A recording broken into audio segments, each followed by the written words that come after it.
Stay with me for a moment, because what happened on Friday, January 16, 2026, may turn out to be one of the most important trade decisions in North American history since NAFTA. Not because of a press conference, not because of a late-night tweet, but because of what was quietly signed in Beijing while Washington was looking the other way. The effects of that signature are already rippling through boardrooms in Detroit, factories in Ontario, farms in the Midwest, and grain terminals across the Canadian prairies, and most Americans have no idea yet what's coming. To understand why this matters, we need to start with a basic assumption that has governed North American trade for nearly 75 years. Canada follows America's lead. Not because Canada lacks independence, not because it doesn't have its own interests, but because the two economies are so deeply integrated that divergence always seemed unthinkable. A 2,500-mile undefended border, more than $1 trillion in annual trade, supply chains that cross back and forth 7, 8, sometimes 10 times before a product reaches a consumer. That isn't policy, that's economic architecture. And last Friday, Canada took a sledgehammer to it. What actually happened in Beijing? Early Friday morning in Washington, news began to filter in. Canadian Prime Minister Mark Carney was meeting with Chinese President Xi Jinping in Beijing. This alone was notable. It was the first visit by a Canadian leader in 8 years, following a deep diplomatic freeze after the Huawei arrest in 2018 and China's detention of 2 Canadian citizens. Nobody expected a breakthrough. Most analysts predicted symbolic gestures and vague promises. Instead, they got a comprehensive trade agreement, a deal that fundamentally reshapes Canada's economic future and sends shockwaves through North America. The agriculture piece most people missed. At the center of this deal is Canadian agriculture, and while wheat gets the headlines, the real flashpoint is canola. China had imposed tariffs as high as 84% on Canadian canola, effectively shutting Canada out of its second-largest agricultural market. That wasn't a slap on the wrist, that was economic suffocation. 40,000 farmers, entire rural communities in Saskatchewan and Alberta, processing plants, rail networks, export terminals, all cut off overnight. And when Canada went to Washington looking for relief, it didn't get support. It got tariffs, it got threats, it got the President of the United States publicly joking about Canada becoming the 51st state. So Carney did what any leader in that position would do. He went looking for another market, and he found one. The deal that changed everything. Here are the terms that matter. Canada agreed to slash tariffs on Chinese electric vehicles from 100% to just over 6%. In return, China agreed to cut tariffs on Canadian canola to about 15%, effective March 1st. That single move takes Canadian farmers from being locked out of China to being competitive again overnight. Billions of dollars in exports are suddenly viable. Communities facing collapse now have a lifeline. But the real geopolitical earthquake lies in the EV provision. China is now allowed to export nearly 50,000 electric vehicles per year into Canada at the reduced rate. That number is not symbolic, it almost matches pre-tariff import levels.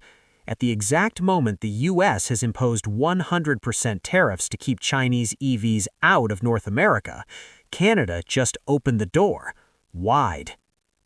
Why Washington is alarmed? Publicly, President Trump played it down. He told reporters, if you can get a deal with China, you should do that. But behind the scenes, the tone was very different. The U.S. trade representative warned Canada would regret the decision. Transportation officials called it a strategic mistake, because this isn't just about cars, it's about supply chains. The USMCA time bomb. The USMCA trade agreement comes up for mandatory review in July 2026, less than 6 months away. President Trump has already called the agreement irrelevant. He has openly floated walking away from it entirely. That uncertainty alone has frozen investment decisions across North America. Now add Canada's China deal into the mix. The auto industry is especially vulnerable. A vehicle assembled in Michigan may contain an engine from Ontario, a transmission from Mexico, electronics from Texas, components from Quebec.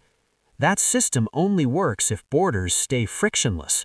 Chinese EVs entering Canada introduce a variable nobody in Detroit can model. Will they stay in Canada? Will they leak into the U.S. market? Will China use Canada as a staging ground for North American production?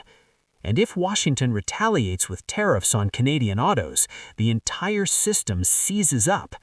Not collapses overnight, seizes up. What supply chain paralysis really looks like. This is what supply chain paralysis actually means. Companies delay investments, factories postpone expansion, farmers hesitate on planting decisions, manufacturers build excess inventory as insurance. Nothing breaks all at once, everything slows at the same time. Canadian grain still exists, American mills still need it, but tariffs distort prices, logistics reroute, costs rise. Bread gets more expensive, cars take longer to repair, jobs quietly disappear.